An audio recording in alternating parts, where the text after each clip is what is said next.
Hello everyone. A very good afternoon to all of you. Dear authors and invited guests, welcome to Technical Session 6B. Myself, Anisha, and this session would be moderated by me. On behalf of Global Knowledge Research Foundation and GR Scholastic LLP, it is my great pleasure to welcome you to the 9th International Conference on Information and Communication Technology for Sustainable Development ICT4SD 2024 Goa, India. The ninth edition of the conference is being organized in a hybrid mode. The physical event is organized today in Goa, India, and the virtual event is being held through Zoom today and tomorrow, that is 8th and 9th of August 2024. I hope you all will enjoy the knowledgeable and interactive sessions throughout the day. In this session, we have 10 presentations, and each presenter will be given 8 minutes for the presentation and 2 minutes for question and answers. And on 7 minutes, I will raise a gentle reminder. There is also one request to all the participants that you all please stay connected with us till the closing of the session. And if you have any update or query, then you can write it to me in the chat box.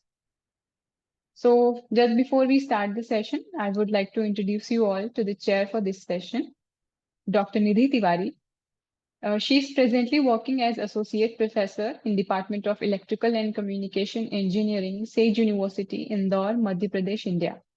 Her major interests are VLSI design, intrusion detection and prevention, computer networks and network security, cybersecurity, data science, artificial intelligence, and machine learning.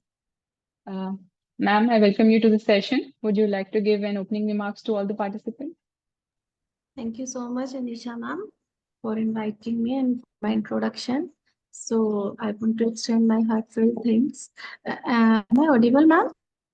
Yes, ma'am, you're audible. Okay, thanks to the organizers for this conference and inviting me here.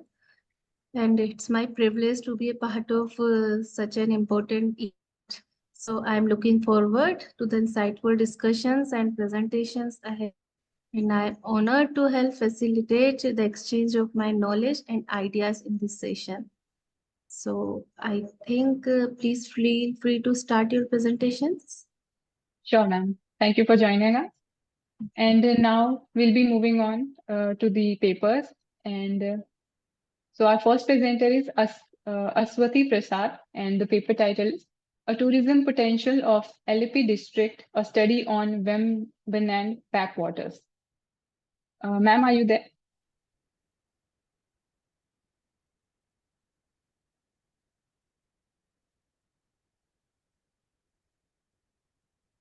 For now, we'll move on to the next one. And next we have Ruby Chanda with the paper title Analyzing Social Media Analytics for Increasing Brand Equity, Case of Barbie Movie. Ma'am Ruby, are you there? Yeah, I'm very much there. Am I audible? Yes, ma'am, you're audible and you can share your Just screen give and me a start moment. presenting. Yeah, Sure, just sure. give me a moment.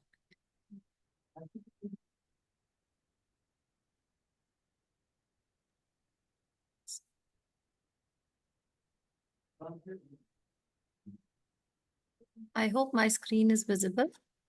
Yes, it's visible. Okay, so today I'm going to present in front of you the social media analytics for increasing brand equity. I have taken the case of Barbie. Barbie movie, which was released last year, and there was a lot of hue and enthusiasm regarding the movie as such. My slides are moving, ma'am? Yes, Hello? ma'am. Yeah. So what we see, the film business, which is constantly changing, and the importance of social media nowadays, wherein we are talking about the success of a film and the reviews and how people are receiving it. It is phenomenally changing. So launching of the Barbie film actually presents a fascinating case study for understanding the social media methods, how a movie is using and how movie is marketed and accordingly getting through. So research examines the numerous methods used to build the buzz in the market, to engage the customers and the viewers, and also in resulting in the revenue generation. Mattel, the company which is the manufacturer of Barbie doll, they actually came up together in advertising and marketing the film. They preceding the film premieres, including Airbnb, Bloom, Aldo, Burger King, Brazil, even the cosmetic brands and hospitality sector, and so on. So the main concern here was that lot many companies, lot many brands came together, to market and merchandise one particular theme, which painted the globe pink. I looked at some of the related papers wherein the social analytics was used in the entertainment industry and e-form, how it is significant for the entertainment products and how social media convert internet users from passive material customers into active users. Also, we looked at the papers when the Facebook demographic data is being used to analyze how and what they are looking and searching for. Nowadays, we are also having Instagram and X, which initially was Twitter. So those customers, they are having their presence on these platforms also. And generally, when we look at these customers, they are Gen Z and they have been increasing tremendously the usage and the consumption. And when we talk about movie and the reviews and the discussions, it is more happening on these platforms. So the research objective here was relationship between innovative digital media strategies media companies use to communicate to the customers with the intention of engaging and involving them and customers' response. Study adopted a mixed method approach, combining quantitative analysis of engagement metrics like share, comments, and all across the media platforms. And the platforms which I took into consideration were Facebook, Instagram, LinkedIn, and Twitter. So if we look at the results, the demographic details, which shows the customers are mainly above, 18 and in the range of 18 to 24, which were consuming this media highest. And also the profession, if we look at, they were from all walks of life. And if we look at the engagement matrix, like, share, comments, and the mentions of the movie and the word cloud, which is predicted, shown here, it talks about the words like movie, film, Barbie, women, good, and Ken. So name Ken has been widely referenced and is deemed a vital aspect of the film. Also, the positive and the negative sentiment, if we look at, it is more of a positive sentiment because people wanted to relate more with this particular theme and the movie. And if we look at the sentiment analysis, prior to the release, the media focused on anticipated issues connected to body image or self-esteem, female empowerment and diversity. And media coverage of female empowerment was increasing following the film's premiere. So if we look at the overall sentiment and the share of voice, the pre-launch and the post-launch, the female empowerment has increased many folds. Also, when we are looking at the key topics by sentiments, which is pre-launch, so box office performance was very high, which was followed by Barbie, ban, which was there from the protest groups. So because of this noise also, the movie got lot of coverage and lot of, you can say, voice in the market. Female empowerment was one positive issue, which was very much looked into. Nostalgia, people having the Barbie toy when they were in their childhoods. So they were able to connect with this. And talking about body image or self-esteem, it was not very high, but still we could see the female fan following they were having and diversity. And if we look at the sentiments post-release or the post-launch, so box office was highest, wherein if we look at Barbie ban, it was 0, diversity was lesser, body image again was less, but female empowerment was still higher as well as the nostalgia. Talking about the MIS or the media impact score, which was pretty high. For any movie, when we look at MIS or the media impact score, if it is to the tune of 71, that means it has been generating the positive sentiment and it was very successful. Implications and recommendations. If we look at 30% of the users were under the age of 14, according to the research, as per the reports in 2020. But if we look at this movie, so the age group has changed, and marketing of algorithmic technologies present them as an quite an amiable and well-known figures which we talk about and which we generally refer to. And Barbie comes into one of its kind. So it was one of the prime example of developing the trend. And when we look at the beliefs, feelings, and customer pattern in this matter, so it is also seen that it was very high. And I have not put it here, but if we look at the release time of Barbie, the similar time one more movie was released, that was Oppenheimer. So people were actually, making the groups, and it was shared in the media, it was shared on all these platforms also. The voting was being done, and the comments and the discussions were very, very active. And if we look at the Google search data, it shows that the search for Barbie fashion was also increasing by 106% globally just hours after the movie's release and the teaser was released. So when we look at all these things, so brand, you can say equity is becoming very high, and uncommon advertising chances and giving the narrative a high priority to the target audience, they are actually becoming fascinated, and kind of buzz was created, and which resulted in the phenomenal success of the movie. So when we look at the marketing efforts of the Barbie movie was incredibly effective.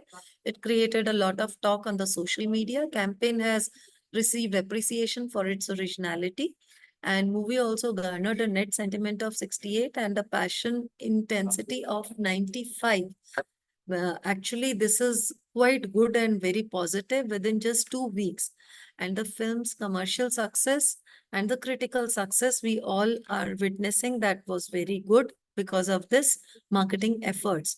And if we look at the marketing efforts, digital media or the social media was instrumental in this. And these are few of the references which were taken into consideration. And most of these references are from Google Analytics, social medias, and different sites. This is all from my side. Thank you. If there are any questions.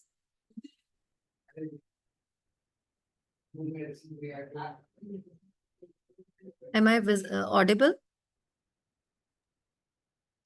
Hello? Yes, ma'am, you are audible. Yes, ma'am, you are audible. Shall I stop sharing? Sure, ma'am. So, ma'am, Nidhi, do you have any questions for her? Ruby, from where Hello. you collected this data? As I You have told you, shown in ma'am. the slides. Hmm? Yeah, I'm telling you that I have pulled this data from Facebook, Insta, X, and Google Analytics. Okay, and you have shared some SOV, right? Pardon? You showed that the slide which shown like share of voice, SOV. SOV you have shown now. Yeah. So could you please show that slide again? Just a moment, ma'am. No, yes, now it's visible. Yeah. Yes, this is the one. No, you have share of voice, SOV. Yeah, this one back. Yeah, share of voice. I was telling Yes. you over Yeah, yeah. here. Yeah. Yeah. Explain it again, please. Yeah. When we talk about share of voice, that how much is the share of the particular media vehicle. So here we are talking of more of social media vehicle, wherein we could see Instagram and Twitter were highest. I could not zoom this because of the constraint. I'm not able to show it to you, but that was highest. So when we look at the net sentiment report, so these two medias were having highest share of voice. Okay. Okay, ma'am. That's it from my side. Okay, thank you. Thank you for the presentation, ma'am. And next up, again, we have Ruby Channa and with the paper title Cloud Adoption and Optimization for Business Growth. Ma'am, you Thank may you, ma'am. please continue with the next one. Yeah. Yes. Give me a moment, ma'am.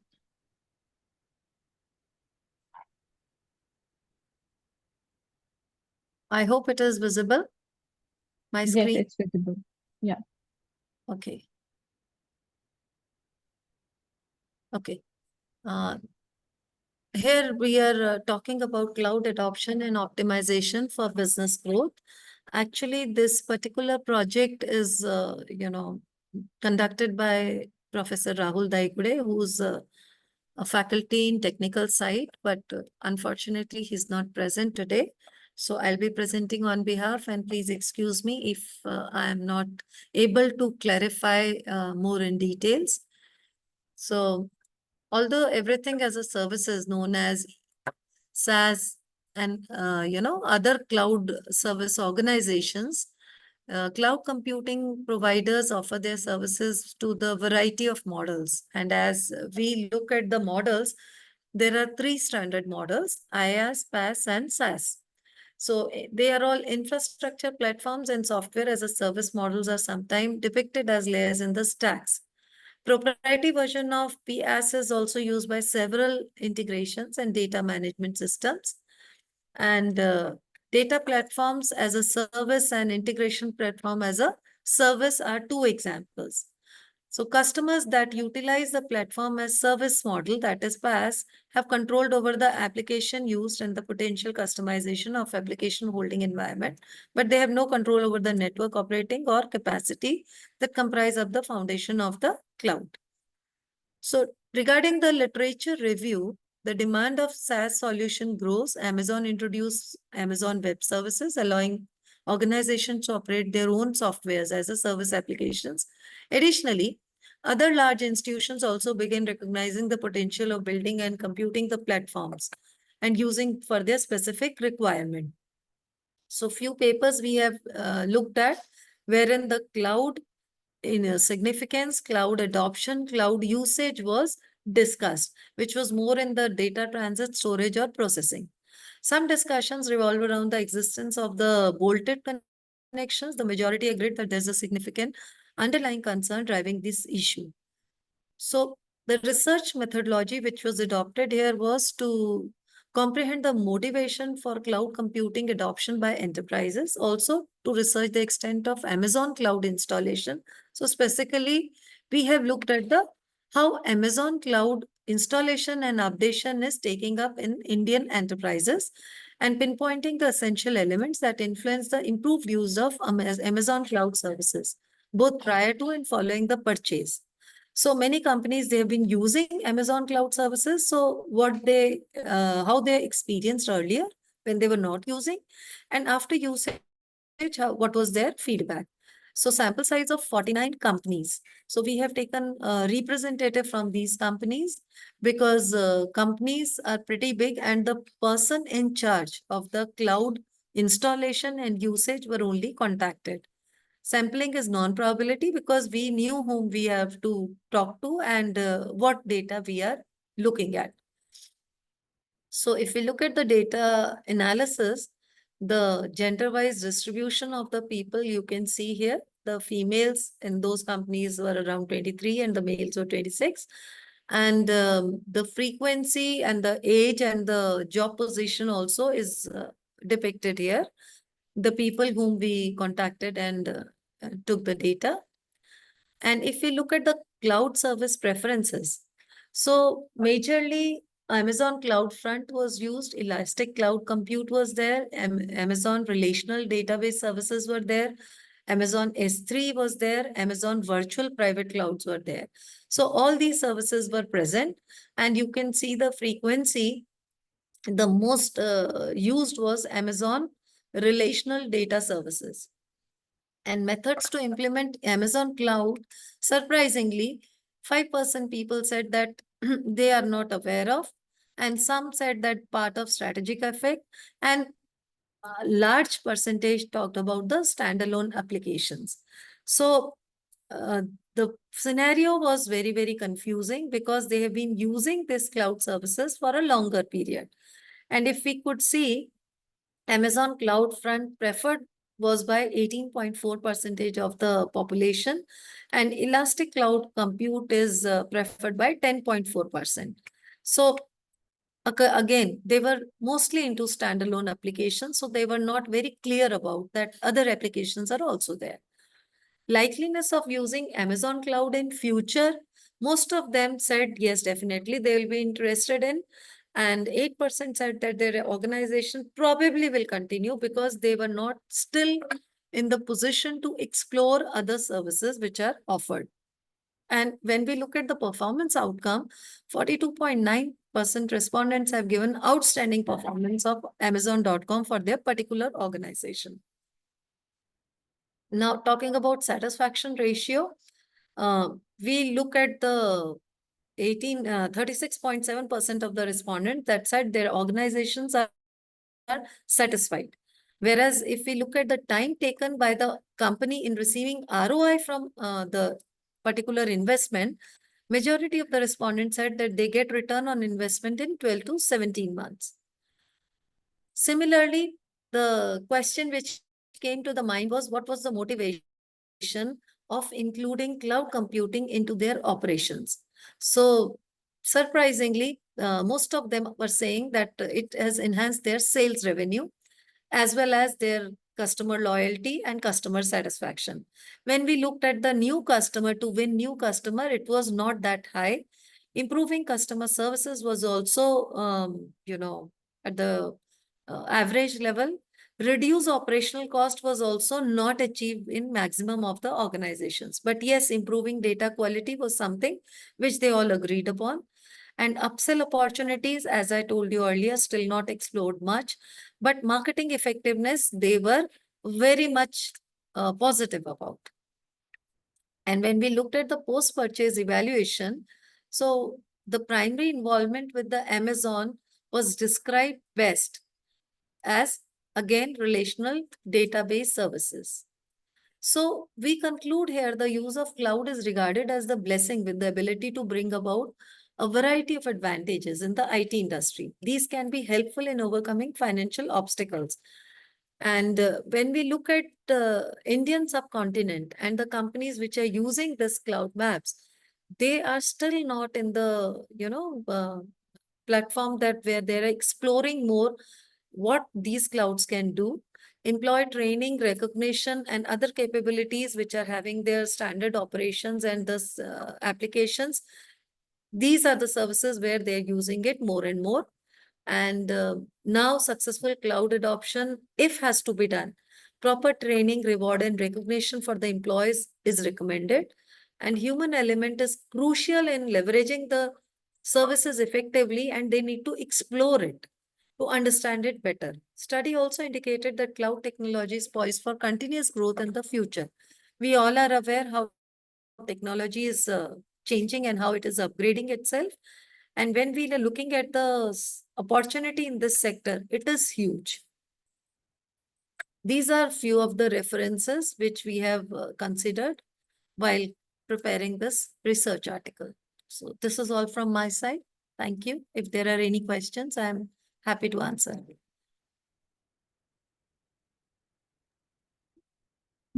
Ruby ma'am, Yes, ma'am. so could you please think about what is the alternative services other than AWS? Ma'am, generally companies are more into, these type of services only. And what other services they are using or what other services are available, I'm not very much clear about. As I told you in the beginning, I'm not from technology side. So Okay. then this particular project was also not my baby. Okay. So shall I stop sharing, ma'am? Yes, thank you for the presentation, ma'am. I have two more presentations. So which Yeah, is the next one, if you can tell me? We'll call you for the next one. But for now, we have Aswati Prasad with us. Previously, she had some network issues. So Sure. now she's available. And her paper title is Tourism Potential of LAP District, a study on Vembanan backwaters. So, Ma'am Maswati, are you there? Yes, ma'am. Can you hear me? Yes, we can hear you, and you may please start with your presentation. Ma'am, is it okay now? Yes. Yeah, now it's visible. Okay. Can I start? Yeah, sure. Okay, thank you. Good evening. My name is Ashwati Prasad, doing a research scholar in Amutapuri campus. My topic is Tourism Potential of Alapi District, a study on Vembanad backwaters. Introduction. Backwater tourism emerges a backbone in tourism sector, which led to increase of houseboat in the shore of the lake. The houseboat industry is mostly in Alapi and Kumaragam. Here the only focus of houseboat industry of Vembanad Lake in Alapi.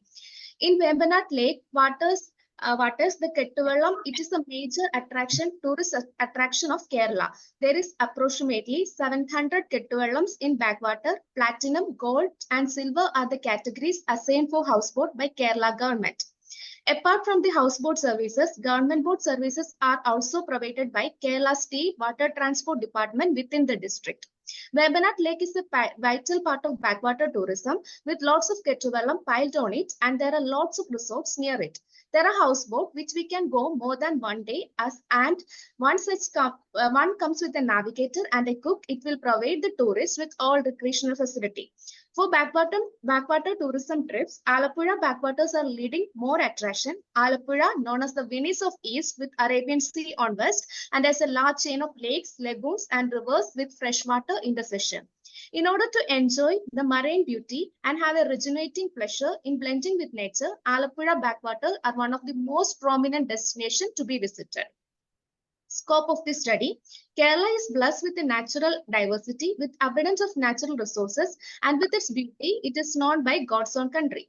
Its geographical features that provide high scope of tourism, as there are a lot of destinations that attract tourists from different countries also. The tourism is highly benefited through foreign visitors. The traditional culture follow the tasty food, greenery, etc. attract tourists to visit here. There are different types of tourism in Kerala. The study focuses on backwater tourism in Vembanad Lake. The tourism has a greater impact in promoting employment opportunity and helps in strengthening a high national income. The tourism has made a lot of positive impact, but also several negatives such as increasing water pollution, health problems, decline in water resources. The study has been conducted to explore the potential of backwater tourism. The main objective of my study is to access and understand the overall assessment of backwater tourism, to find out the level of satisfaction with services offered in the houseboat. The research methodology: the study make use of primary and secondary data. For this, descriptive and analytical research designs were used. Primary data is collected from tourists and employees through interview method. 130 response were collected using structured questionnaire. Secondary data was collected from journals, port office reports. Population. Universe of the study comprises of tourists, natives in Vembanad. It comprises of foreign, domestic tourists and employees. The sample size of the study is 130 respondents. Using Cochrane formula 1977, 130 samples were collected from Vembanad backwater tourism in Alappuzha through convenient sampling method. While going to the literature review, the major literature reviews are quoted here. A study conducted by Shyamlal GS says about the carrying capacity of coastal tourism in Kumaragam. Kristinal P 2003 discusses about how the backwater tourism had made an impact on environment. And lastly, Leggy Clara Joseph discusses about the relationship between attraction of customers towards backwater tourism and mainly its problems and opportunities. Next, moving on to the objective. The first objective, as we said, is to find out the level of satisfaction with service boats offered in the houseboat. Here we can see a table. The mean percentage score level of satisfaction with service offered in the houseboat is 80.31, which indicate the level of satisfaction with service boat is excellent or high. To test whether the sample information that we observe exists in the population, or to verify the level of satisfaction offered in this houseboat is high or not, the researchers have formulated the hypothesis. The null hypothesis is satisfaction level with service offered in the houseboat is good, and the alternative is satisfaction level with service offered in the houseboat is excellent. To test the hypothesis, we use one sample is a test, and the result exhibited in the table 1, the p-value is less than 0.05 and the z-value is positive, which indicate that the test is significant. So it is concluded that the level of satisfaction with services offered in the houseboat is excellent. So the null alternative hypothesis is accepted. While moving to the objective 2, the objective 2 is to find out the level of overall assessment of backwater tourism. Here also we have, we can see a table, and to find out the level of overall assessment, the respondents are asked a question on 4-point Likert scale. And the mean percentage score level of overall assessment of backwater tourism is 81.56, which indicate that the overall assessment about backwater tourism is excellent. To test whether the sample information that we observe exists in the population or to verify the level of overall assessment about backwater tourism, we formulated the hypothesis. The null hypothesis is the level of overall assessment about backwater is good, and the alternative hypothesis, the level of overall assessment about backwater tourism is excellent. To test the above hypothesis, we use one sample is a test, and the result exhibited in the table 2. From the table, p-value is less than 0.05 and the z-value is positive, which indicate that the test is significant. So we can conclude that overall assessment about backwater tourism is excellent. The next one is finding. The result indicate that the most important factor that lead to environmental problems in Wayanad backwater tourists is sewage from toilet, followed by oil leakage, plastic waste. The result indicate that most important measures to overcome environmental problems in Wayanad backwater tourism is effective waste management. The other measures should be followed are eco-friendly measures and effective regulation to be implemented. Water quality is mostly affected due to backwater tourism. It is affected by fish resources, privacy, and culture of people residing near Wayanad Lake. The result indicate that the problems occur due to the increase in Wayanad backwater tourism is sewage and plastic dumped into water resources. Oil spill from boats are affecting the fish wealth and increase in health issues mainly. Local people privacy and culture is invading due to the increase in backwater tourism. The result indicate that the most of the tourists demanded for houseboat cruise, while others demand was sightseeing and homely food. For this study, it is proved that there is a significant association between houseboat and backwater tourism. The study indicate that overall assessment of about backwater tourism made by the respondent is good. It can be concluded that there is no connection between the demographic and profile and backwater tourism assessment of backwater tourism. While going to the suggestion, government should adopt effective measure to control the pollution caused to water resources. Frequent inspection should be carried out by concerned authority in order to check the waste disposal and should ensure properly done as per the instruction provided. The guides with effective communication skills should mingle with foreigners. Environment protection measures should be followed and tourism should be carried out in a sustainable manner. Ensure that all houseboats have bio-toilet as part of environmental friendly measures. Measures should be taken in order to avoid oil leakage from boats to water. Ensure the fish resources are not disturbed while enhancing the tourism. Measures should be taken by concerned authority regarding the extra dumping of waste in the lake and other areas. Environment awareness programs should be conducted frequently by concerned authority to reduce harm on environment due to tourism.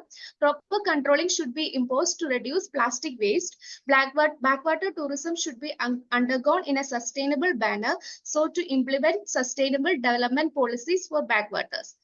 Conclusion, backwater tourism are one of the major tourism products in Kerala. Traditionally, it was used as a mode of transportation only, but nowadays it is one of the major attraction of the tourists because of its peculiarities. It provides our visitors a rejuvenating experience through its natural beauty, greenery, houseboat cruise. The major backwater tourism prevailing destination in Kerala is Wayanad backwaters in Alappuzha. Alappuzha is known as the Venice of East, as a perfect place of its culture, greenery, paddy field, etc. The proper attraction of backwater is houseboat tourism. From this analysis of study, it can be concluded that houseboat is an eminent part of backwater tourism. The overall assessment made by the tourist about backwater tourism experiment is excellent, and backwater tourism has an effect on environment.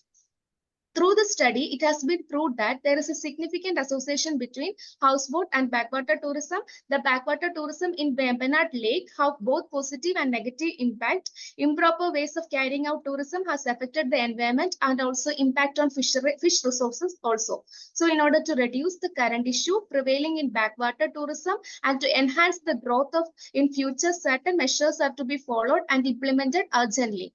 And we all should strictly adhere to all eco-friendly measures in order to preserve and sustain the unique backwaters. Some of the references I have gone through are quoted here. Thank you.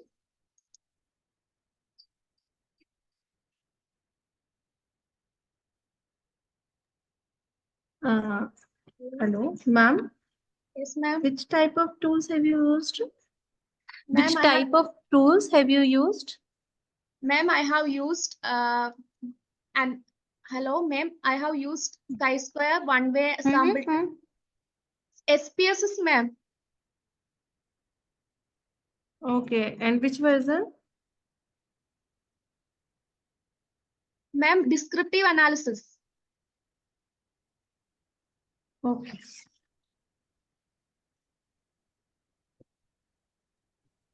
Thank you for the presentation, ma'am. And now moving on to the next one. Thank you, ma'am. Yeah, we have Ruby Chana again, and with the paper title, Consumer Behavior Towards Digital Tourism Post-COVID, a Sentiment Analysis. Ma'am, you may please start with your presentation. Thank you, ma'am. Just give me a moment. Sure. I hope my screen is visible. Yes, it is. Okay. The title of this paper is Consumer Behavior Toward Digital Tourism Post-COVID. It is a sentiment analysis, and the background of this is because of the recent COVID. It has infected several people globally, and tourism is an extension of an industry phenomena we know. And during this global crisis, within a short period, it has caused really, extraordinary panic amongst the people of all walks. So the trend of staycation, the trend of going and traveling and working remotely was also on rise. And when we look at tourism 4.0 is an extension of that industry phenomena where I'm just talking about. And when we are looking at the tourism, it is the digital tourism, which is again come up as a subset of general tourism. It mainly focuses on social media. And we are talking about the platforms where the travel related contents are shared. People who are touring around, they are putting their reviews, putting their pictures, and they are talking about the good and the bad about the places they are visiting. So carrying out statistical and business intelligence techniques on historic and social media data can provide a glimpse into the changed traveler preferences and the psychology in the post-COVID world and reveal actionable insights for the stakeholders. And when we look at social media and travel, internet users community is increasing day by day, and the age group which is using this, they are more keen in having the user generated content like the photos, videos, pictures, everything on the platform. So they get the reviews, they share their own comments, and the whole discussion carries out there. And if we look at the trip barometer of April 2014 edition, 89% of the global travelers are influenced by online travel reviews while choosing their accommodation, which is an eye-opener. Tourists also share their personal experience related to the context through posting comments and sharing the content also. Now, when we are looking at sentiment analysis, this is an explicit form of text analysis for valence identification and subjectivity analysis of user-generated content. It focuses on extracting the emotions from the online text, but classifies the specific problems and parts into predefined mutually exclusive categories. So based on those categories, we can have we can imply the bipolar classification of emotions, say positive and negative, or sometimes a subjective classification, which can have specific words, specific sentiments which are attached to it. The major benefit of sentiment analysis is that it collects and analyzes online comments or captions in real time.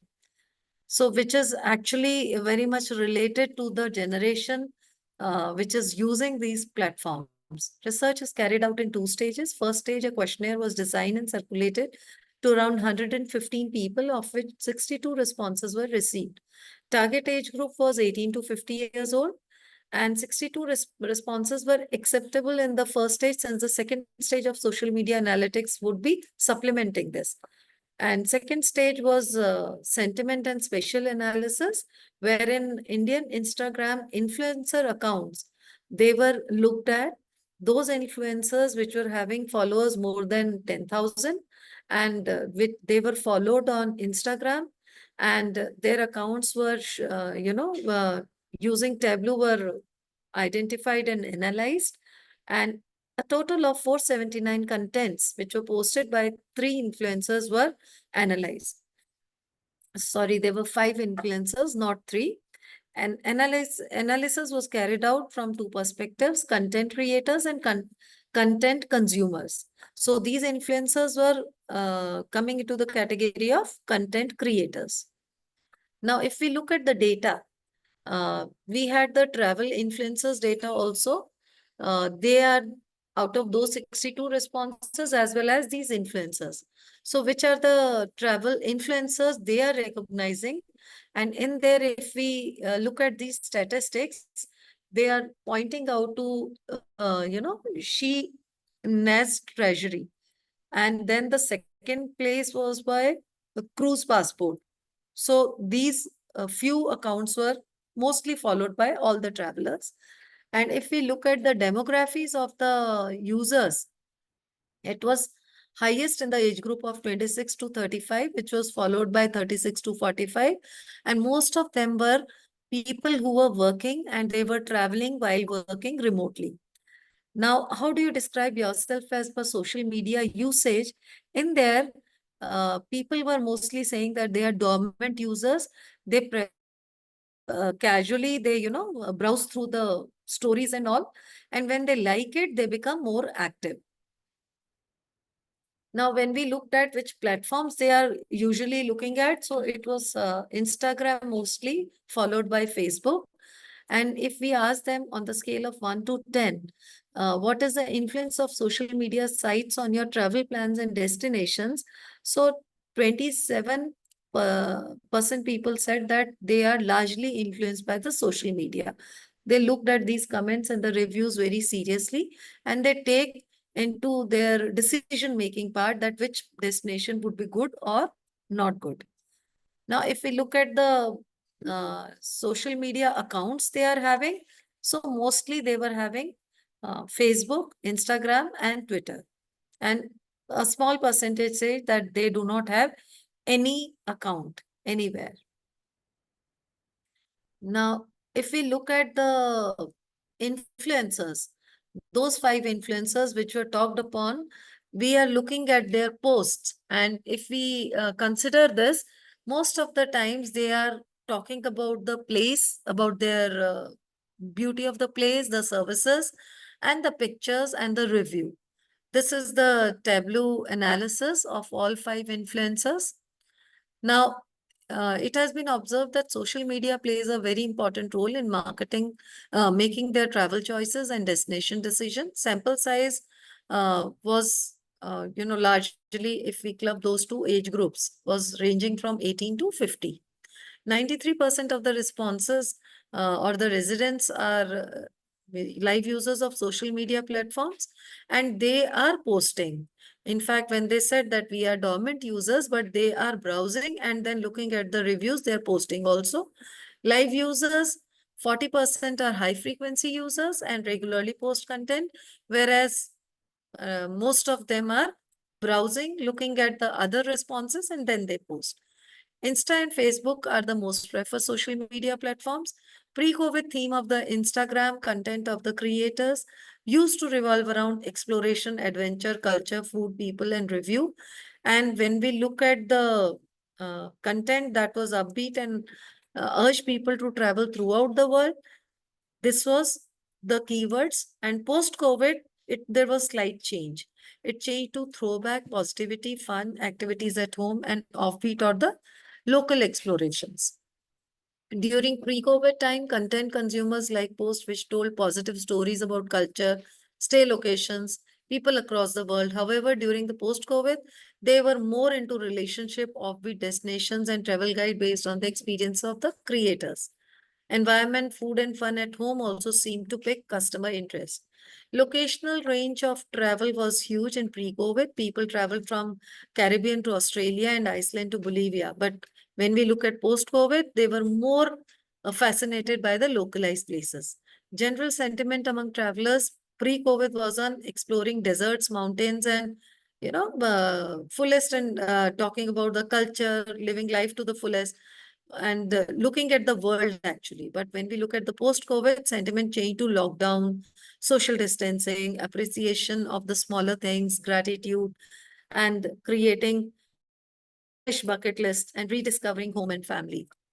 So we concluded that social media platform, which form an integral pillar of the social tourism, play a very important part in influencing travelers' exploration plan and destination. Role of travel influencers become prominent. Successfully understand and predict consumer travel behavior, social media analytics can be implemented on the social media data of tourists and influencers. And this technique can significantly shorten the primary research time of any business, and it revealed real-time unique insights into tourist behavior and preferences. These are few of the references. And to add in, one of my PhD scholar is actually taking social media analytics as one vertical into her analysis of sustainable tourism. So social media actually is playing a big picture. This is all from my side. Thank you. Any questions? Ruby ma'am, you have not included latest papers. Ma'am, Have you done papers any I have research? not taken much into consideration.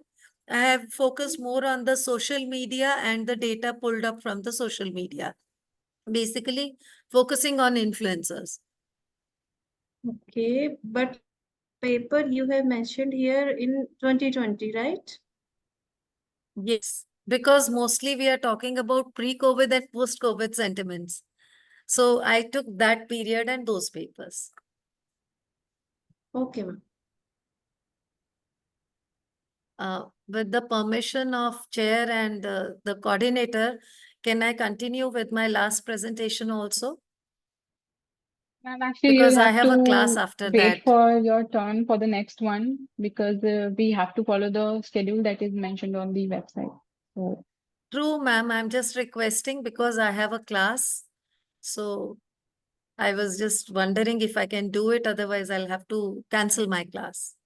So if you permit, it will not take much time. I'll go as fast as I can. ma'am, If if the others are also session okay chair with that. allows, then only we Okay, ma'am, can no Maybe, go ahead issue. ma'am. with this. Yes, yes, Ruby ma'am, you can continue presentation. Thank you, ma'am. Thank you, ma'am. So I'll just share my next presentation. Thanks a lot, ma'am. Just give me a moment.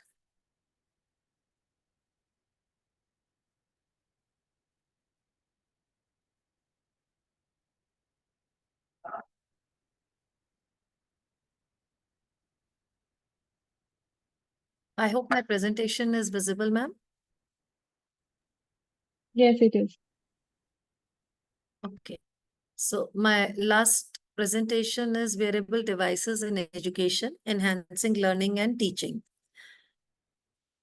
So wearable devices are something which are the initially thought of subset of mobile devices that can be attached to individual bodies and use integrated biosensors to track physical and physiological signals like ECG, EEG, and EDA. And several attempts have been made over the last few decades to design and create a variety of wearable gadgets that might be used for various tasks.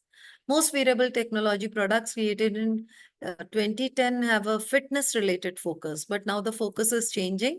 Specifically, thanks to AR and VR, wearable technology has been applied to education also.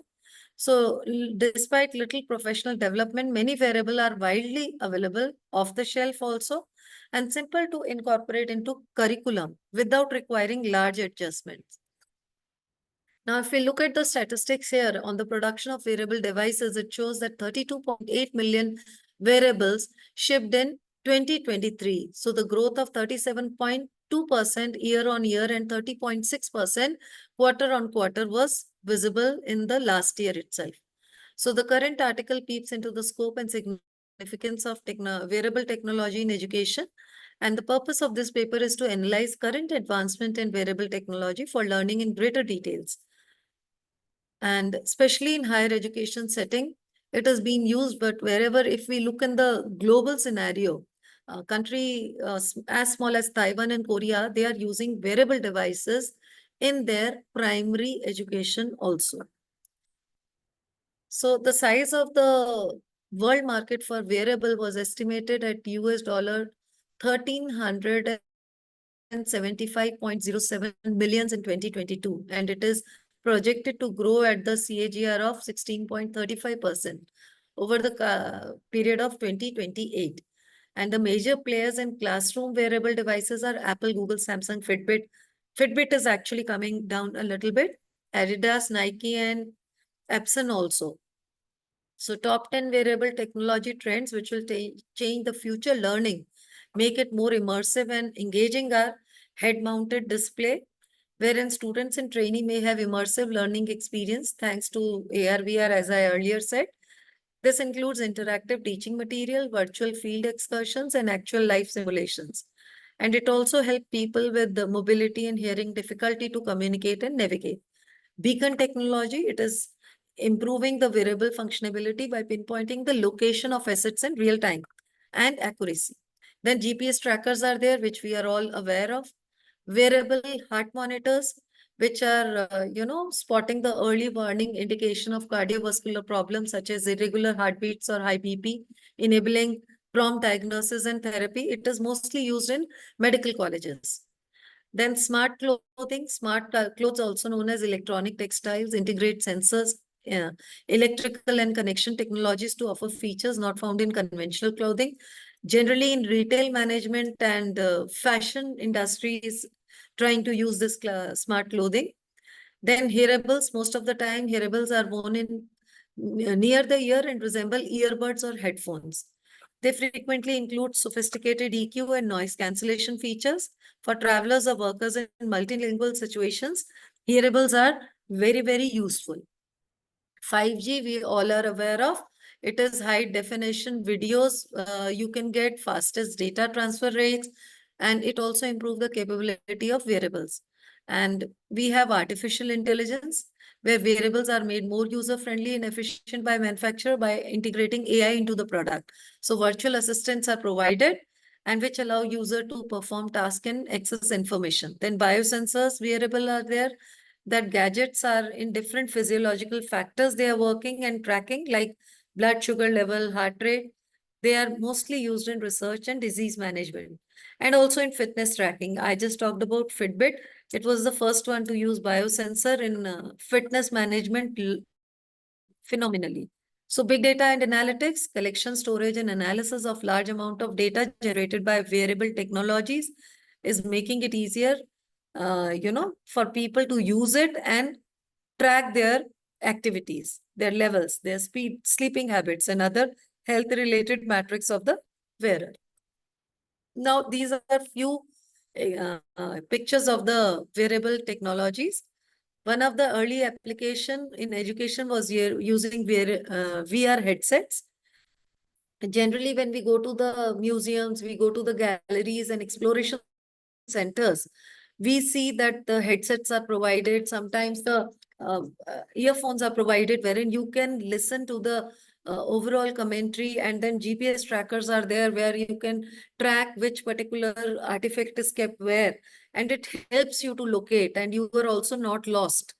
And then we have the Google glasses where the distant students are able to watch and listen to the lectures without being there in person. For example, medical students may watch a surgeon instructor performing an operation real time.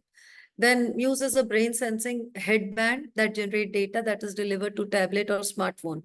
Then we have smartwatches, jewelry, and other wearable technologies. So when we talk about how this particular research was conducted, the online poll was created to collect the opinion of higher education specialists in the field of learning technology in order to determine the importance of wearable technologies in higher education. Survey's initial section asked questions on the respondents' institution, their nation, teaching specialty, age, number of years, teaching experience, and gender. And in addition to rating their understanding and their proficiency of using their wearables as well as the computers and the internet for learning and teaching, respondents were also asked to score these skills. Second part of the survey asked participants to consider how wearable technologies might improve university learning and teaching, and how they might make the job of a teacher easier and more effective, and what potential problems might arise while using wearable technologies in educational context. Responses to questions regarding this wearable technologies, potential application in education and how it can be facilitated, and problems were analyzed using the qualitative data analysis technique. And if we look at, the results, the majority of participants said that using wearable technology is good for teaching. Student might use, wearable technologies out in the field to show what they are doing, either as individual or a group. Ability to record was the basis for number of education enhancements, such as ability to automatically scan and index class notes. Large number of respondents agreed that simulation is an effective educational tool, and many of the, you can say, platforms are providing simulations for the classes, which can be done wearing the particular wearable headsets or the Google glasses. Specifically, if we refer to the Harvard simulation or simulation by IIM Bangalore and other colleges. Communication was cited by nearly half of the respondents as the major advantage. It also included the opportunity to study, participate in group learning, having remotely connecting to the community and communication in the real time. Sizable portion of the respondents thought that wearable technology may improve the caliber of education experience by increasing the engagement.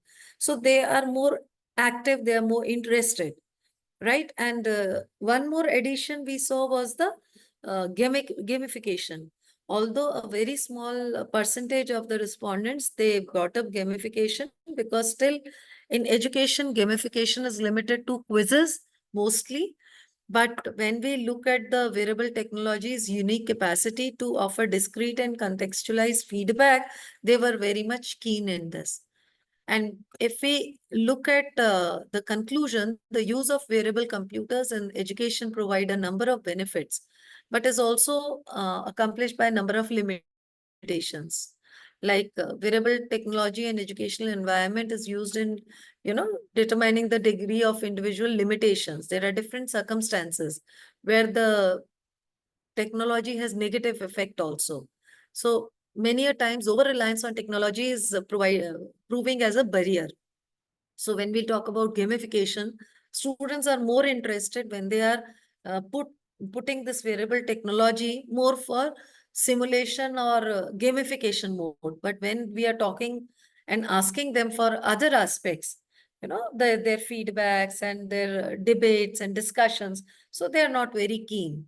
And when we are looking over the data privacy issue and the cost of these devices, so many of the institutions, they were not having the necessary infrastructure. But if they were having the difficulty for classroom wearables, like how many sets they should be providing and how it can be used.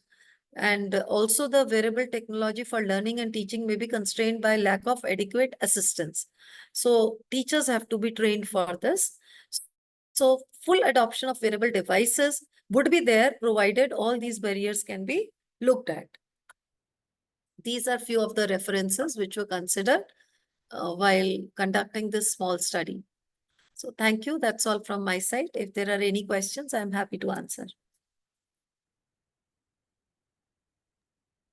Ruby ma'am, what will be the strategy for data privacy?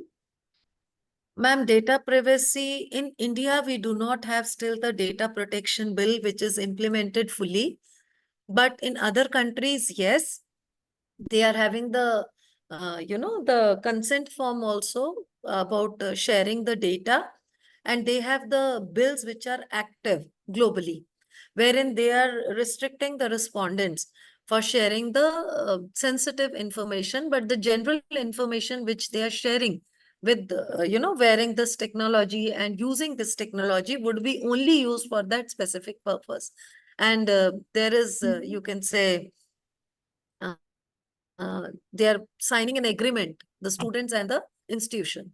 So that way this data would not be shared with any outside agency. But in India, still we have to wait and watch because data privacy is a very sensitive issue and the data privacy bill is not yet implemented. I have actually written one paper on that, which is under the review, which is still sadly not fully being done. True. That's why I'm asking. Yeah. Again, you have not mentioned latest papers and references. Yeah, ma'am, because I could not put all the references in the slide. That is why, sorry, my mistake. I just am showing one slide because there was limitation of 12 slides. Okay, ma'am.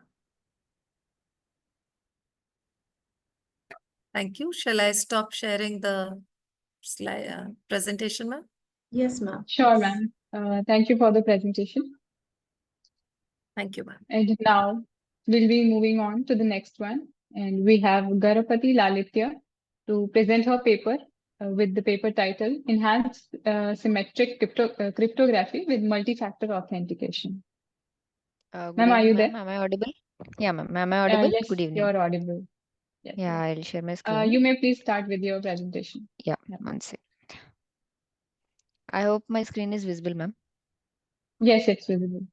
Okay, so I'll just start with the presentation. So good evening, everyone. My name is Lalitya Garpati, and I will be presenting on enhanced symmetric cryptography with multi-factor authentication. So this work is basically presented as a part of 9th International Conference on ICT for Sustainable Development. And talking about the outline for this project, I'll basically begin with an introduction, then discuss the relevance and justification. I'll next summarize the literature survey, highlight research gaps, and explain the implementation and design methodology. Finally, I'll cover the system architecture with certain results and analysis, and then draw inferences and uh, conclude with the contribution part. So when we talk about the triple DS, which is also known as 3DS, as we know, it's basically a symmetric cryptography encryption algorithm, which is popularly known for its robust security through multiple encryption rounds.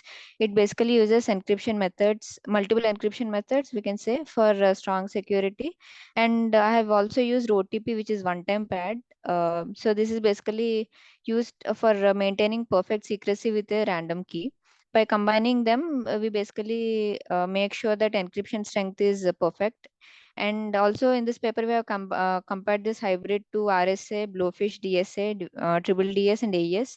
So mainly we are focusing on security, efficiency, key length, and making this in practical use. So introduction. The combination of a triple DS and one-time pad basically provides encryption. So combining triple DS with OTP ensures strong encryption, which is used for real-life examples like online banking, e-commerce, military, and healthcare data. So this method basically enhances security and trust. Also, it can we can say it can it can prevent breaches while using advanced techniques like SALSA 20 and ECB, and one of the technique is PKCS has 7, which is um more suitable for high security needs in various sectors. when we talk about the justification for the proposed problem, first let me explain enhanced multiple layer protection. So by integrating triple DS with one-time pad, we can achieve robust encryption through layered security and absolute confidentiality. So the next one is industry standard compliance. So triple DS is commonly employed in, we can say finance and healthcare, and one-time pad ensures adherence to strict security standards. And third, when we talk about adaptability and efficiency, this combined, a method, we can say, suits both contemporary and legal systems. It basically delivers reliable protection across various applications. So these are the few literature papers which I've taken into consideration. So first paper, basically this paper reviews about symmetric and asymmetric cryptography. Here we can say that symmetric algorithms like AES are faster and more secure. But when I take open problem for my paper, so we are finding practical solutions for balancing speed and security when combining complex methods like triple DS with one-time pad. And second paper, so in this paper, the authors have basically concluded that AES is the most efficient algorithm in terms of energy and resource management. So in my paper, like we are developing advanced key management techniques to improve security in symmetric encryption systems. And third paper, it basically highlights that AES is excellent in terms of performance and encryption speed. And in my paper, like basically, I'm exploring the performance of hybrid encryption methods, such as combining triple DS with OTP. This is basically to show good benefits. And research gaps, when we talk about the research gaps, this current study basically faces limitations due to lack of real world testing, which basically we can say restricts the validation of one-time pad and triple DS combination in practical scenarios. So to address this, we are using more comprehensive testing through simulations or regulated environment. So basically, this is used to ensure perfect effectiveness and reliability is attained. So future works basically should focus on developing practical strategies to move the theoretical model into real world applications, and also we can overcome these existing challenges in that way. So implementation, when we talk about it, so triple DS with OTP enhances security by combining triple DS encryption with unique padding. So three keys we have used here, K1, K2, and K3, and also we have used random padding, which is equal to the plain text. So this is being generated, and during encryption, plain text blocks are XORed with padding and encrypted sequentially with the keys K1, K2, and K3. And for decryption process, this same process is totally reversed. So we decrypt with K3, encrypt with key K2, and decrypt with again K1 with then XOR with padding. So this is the design methodology. So triple DS encrypts data in three stages using three distinct keys as I've mentioned, K1, K2, and K3. So first with K1, then decrypting with K2, and finally re-encrypting with K3, resulting in 168 bit key.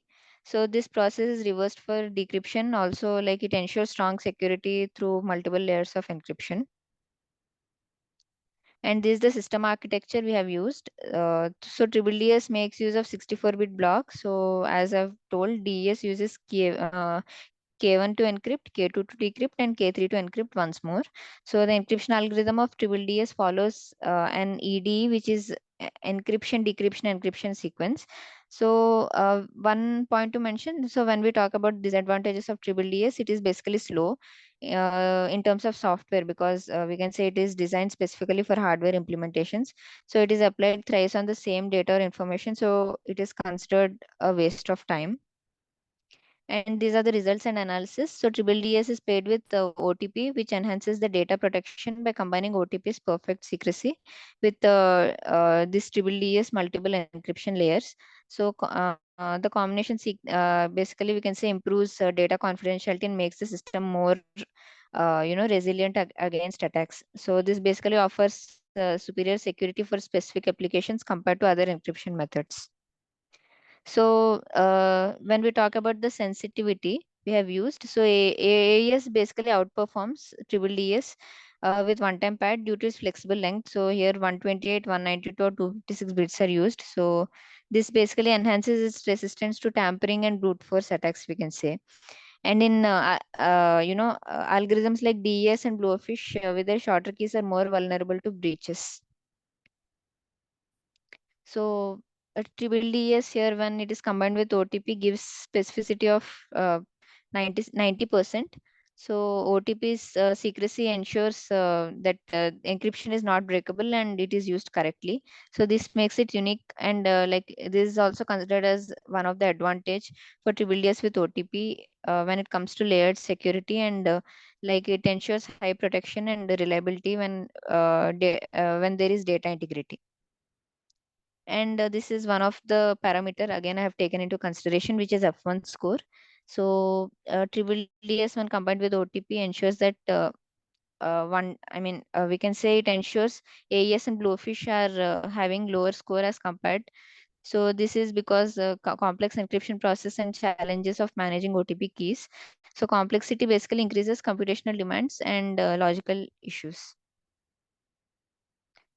So this is the inference, and so triple DS with OTP, gives uh, we can say like it shows notable strength in accuracy and specificity as compared to other algorithms. So as I've mentioned, its ability to encrypt and decrypt makes it the best. And although like I have not performed this on real world tests, but combining OTP and triple DS, like it has it holds promise for future research. So these are the contributions I have mentioned. So in this paper, like we are basically highlighting triple DS with OTPs, enhanced accuracy and precision over other encryption, other cryptographic methods. So our work basically sets the stage for future empirical research and basically the way for practical applications. And addressing existing challenges could lead to impactful real world implementation. So these are a few references for the sources cited in this presentation. And thank you for your time and attention. I appreciate the opportunity to present my research to audience. Thank you.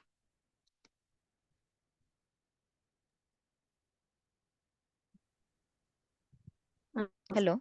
What is the key findings from ResearchGate? Pardon, I couldn't hear you, ma'am. What is the main key findings from ResearchGate? Okay, so main key findings, you are asking, you mean novelty, like novelty, right? Not about novelty. Okay. I'm asking about main research gaps. Okay, research gaps. Okay, Yeah, so which you have already done. right. So research gaps, when we talk about research gaps, basically like one thing I've mentioned, it's not applicable on real world scenarios. We have not tested on real world scenarios. And basically like uh, this is because OTP and triple DS is combined in practical scenarios. So we can just put the same thing on as we can just put and test the same thing on real world scenarios. Also like in terms of accuracy, sometimes like AES may outperform, but triple DS, like as we have mentioned, it is using OTP here. So this gives more, uh, you know, um, more scope for, researching on this particular aspect and taking forward in future. Okay, ma'am. Yeah. Okay, ma'am. Yep. Thank you. Thank you for the presentation, ma'am. Yeah, ma'am. Yeah. Thank you.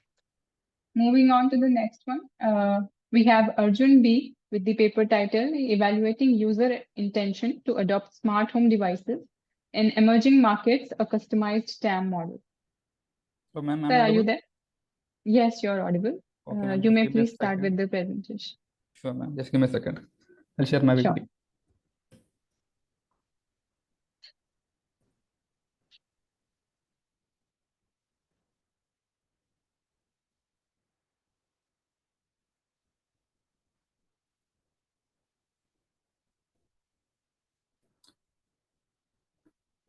So I hope my PPT is visible, isn't it? Yes, it's visible. Okay, ma'am. Thank you. So good afternoon, esteemed panel members. My name is Arjun B. So I'll be presenting my research paper that is evaluating the user intention to adopt smart home devices in the emerging markets, which is a customized TAM model. Protection smart home technologies which is here on, such as IoT, smart home cameras, smart locks. So they have transformed the idea of homes and living spaces by incorporating cutting-edge technology in the form of devices and systems. So these technologies, so they enable us to be highly interconnected, thus providing us convenience, comfort, security, and moreover energy efficiency. The adoption of smart home technologies are primarily influenced by privacy and the security factors based on our research. So we have the technology acceptance model known as TAM. So we have employed TAM to evaluate the key factors influencing the user's intention to adopt smart home devices.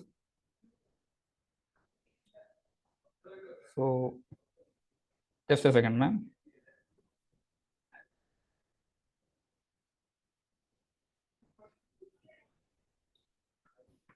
Okay. Yeah.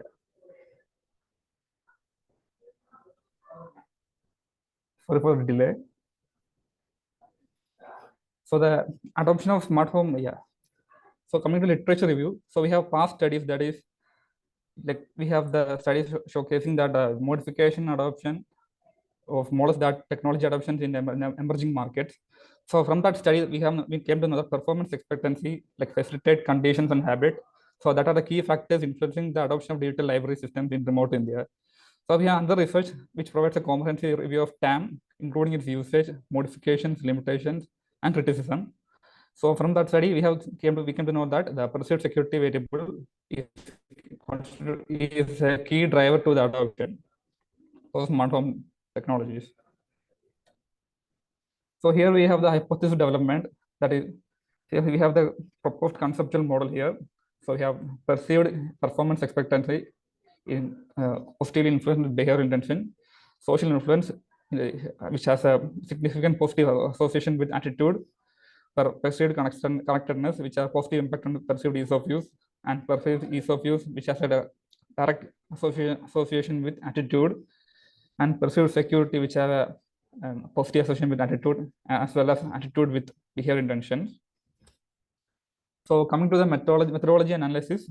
So we started the interviews with 30 informants from rural areas to understand the key factors that are influencing the adoption. So later we employed a survey method for the consisted of standard scales and a 5-point Likert scale. So out of 210 surveys which were sent out, we received 170 respondents. So, and we use part PLS4, which is software for using partially score structural equation modeling, also known as PLS SCM. So the construct reliability and conversion variety are measured based on values from average variance extracted, composite reliability, and convex alpha. So here we have the table showcasing the factors. So discussion. So cache based relation assessed based on the path efficiency and p-value and significance is done. So we got the value of 0.66 as R-square value. So it indicates a good model fit. So here is our proper model showcasing the values. So summing up, so that insights of this study aim to fulfill gaps addressing the factors influencing adoption of smart home technology. So we have the factors from our study. We came to know perceived connectedness, perceived ease of use, attitude, and perceived performance expectancy are the critical factors contributing to the behavior intention. So our findings of the study benefit companies in creating, for example, creating an efficient, effective promotional campaigns and policymakers to design policies that promote customized, affordable solutions.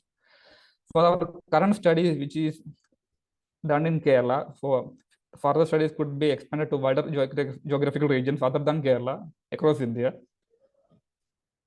So these are some research papers where we look into as part of our research.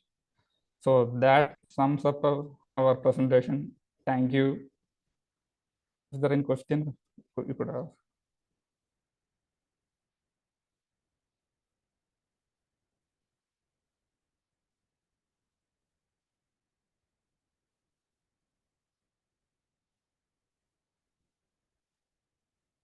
Thank you for the presentation. Ma'am Nidhi, do you have any questions? No, ma'am. Okay. Thank you for the presentation, Sir Arjun. Thank you, ma'am. Thank you for this Yeah. opportunity. Thank you. We'll be moving on to the next presenter. We have Aparna Rajendran, and with the paper title, Knowledge Graph Creation Using Syntax and Semantic Model. Ma'am, you may please start with your presentation. Ma'am, am I audible? Yes, you are audible.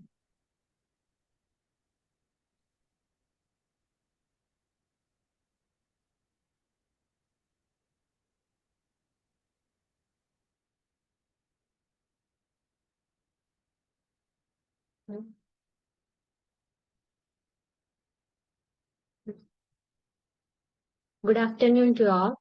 My name is Sabarna Rajendran, and our project is knowledge graph creation using syntax and semantic model. In this project, we create a knowledge graph from the text document, and we also create a corpus of 4,300 sentences from a 500 Wikipedia film articles. And our objective is to extract entities and a relationship. Methodologies are used in data collection, sentence segmentation, entities extraction, and relation extractions.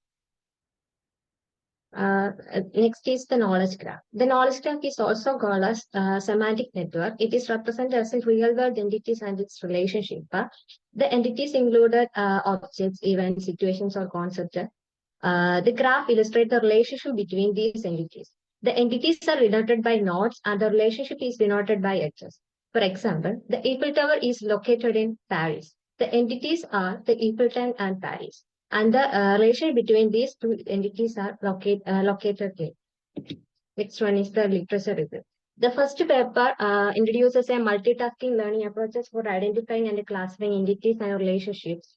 And in this paper, the authors uses 3 tasks simultaneously, that is recognizing entities, identify relationship, and conference solutions. And it utilizes both feed-forward neural network and bidirectional SVMs are used for this paper for multitasking learning approaches. The next paper introduces a rule-based approach. Rule-based approaches, this paper introduced some predefined rules and patterns informed by expert knowledge and medical dictionaries. It's also extracting the clinical information from text document. The next one is data mining and economic forecasting approach. In this paper introduces this data mining and economic forecasting approaches. It's used the key 3 learning approaches for knowledge extraction: logistic regression, decision tree, and random forest. The logistic regression models and the relationship between features and binary outcomes. The decision tree uses tree-like structures to make classification based on data. The random forest creates a collection of decision trees trained on random subset of the entities and features, reducing overfitting. It's also provide powerful tools for extracting knowledge from complex clear data. The next paper introduces a LSTM CR pattern-based and supervised learning approach. It investigates the different learning method for extracting knowledge to build a healthcare knowledge graphs. It explores approaches like LSTM, CR, long short-term memory approaches used for this pattern and supervised learning for the cardiovascular domain. This paper discusses semantic analysis using ontologies for subchronite hemorrhage knowledge, combine techniques in hybrid methods for knowledge extraction. It's also evaluate the effectiveness using specific measures for each knowledge graph construction. Next one, the methodologies. The first one is data collection. We also create the 4,300 sentences from a 500 film articles, and it's also used for understanding the data sets, structure and size is essential for effective data processing and analysis. The next one is sentence segmentation. We split the sentences, text documents or articles into individual sentences because we break down this text into meaningable units for identifying the key entities and relationships also. The next one is entity extraction. In this entity extraction part, we extract the entities from a given sentence. In each of the sentence, we extracted the two entities of each sentence. And these entities are typically a subject and object. We follow the parsing, dependency parsing rules and some parts of speech rules to construct the entities by combining modifiers and compounds. These entities are assigned based on their dependency tag rules. The next one is relation extraction. This relation extraction, we use some matcher object and formulate a pattern to identify syntactic structure within the sentence. And the sentence based on the grammatical role, it is used with dependency parsing to identify compound words and modifiers, ensuring that the entities are accurately constructed.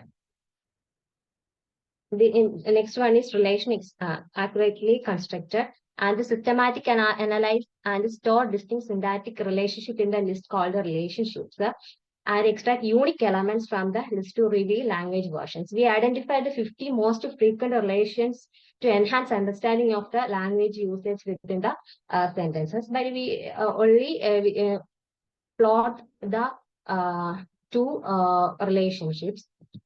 These are the pipeline model of the proposed relation extraction system. First, we input the text document. In the entity identification part, we upload the file, import the sentence, extracting entities using rule-based approaches from the dependency tree. Next, return the entities. These entities go through the relation extraction part. We can define a pattern and the matching for these entities and the pattern, adding the pattern to the matcher, matching the matching and extracting the relationship, return the relationship. Next, in the result analysis, we employ various natural language processing, including parser speech tagging and a dependency parse tool, identify entities and extracting relationships. Link these identify entities and extract the relationships to plot the knowledge graph. Explore the natural language processing to extract valuable insights from the textual data.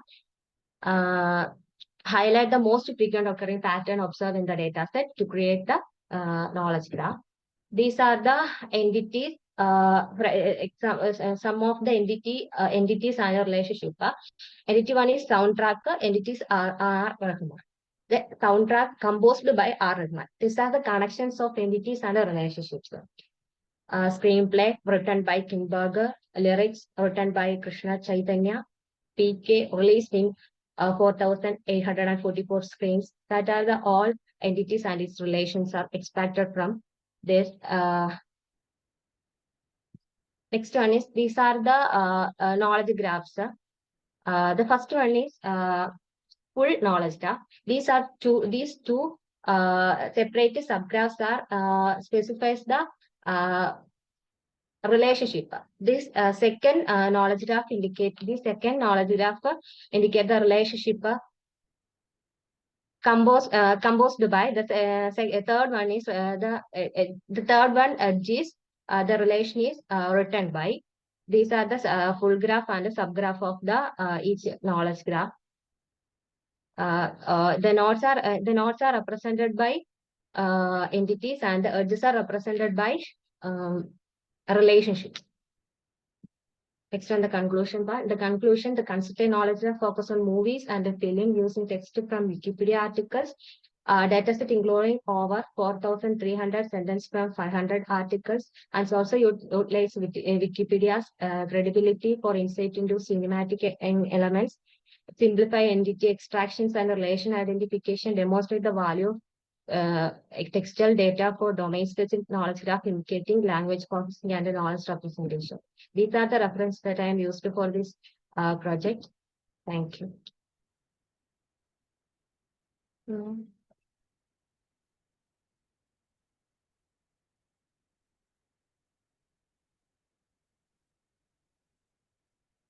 Ma'am, any questions? No. No, ma'am. Thank you. Thank you. Thank you.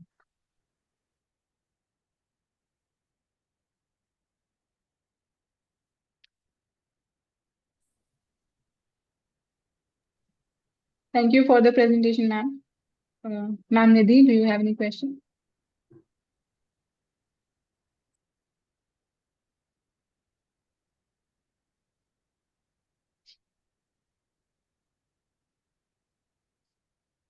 Well, I guess he doesn't have any questions. So moving on to the next one.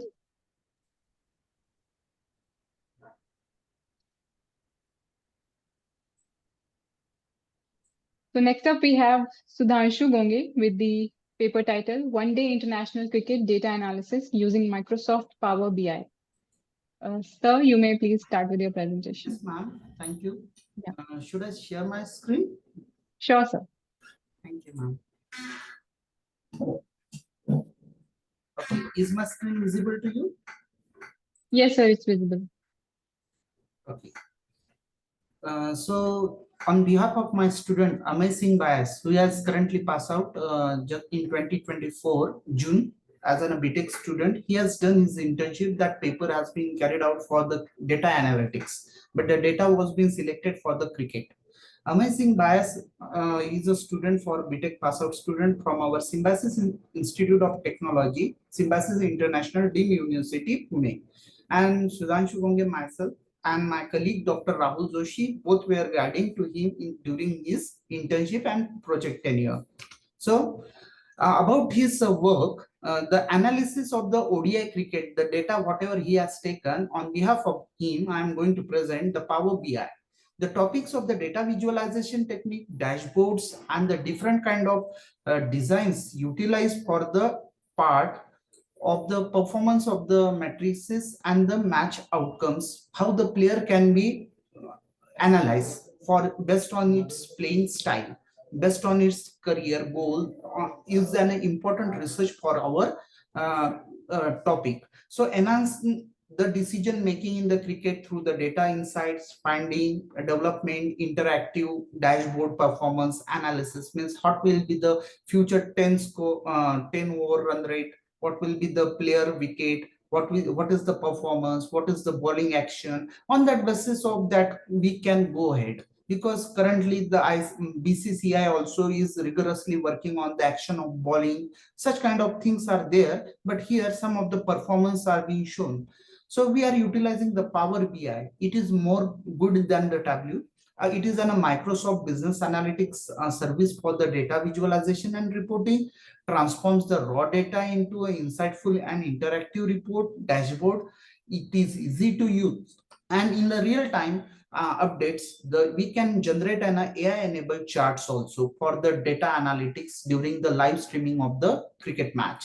So it is one of the best tool for the Microsoft service that can have a support of the Azure clouds or the Office 365, which can be integrated during this analysis. So relevance of the Power BI in the sports industry, yes, it is very important for the performance analysis, and which can track and analysis the player, fun engagement, insight behavior to enhance the engagement, operational efficiency, optimizing the scheduling and resource allocation can be done.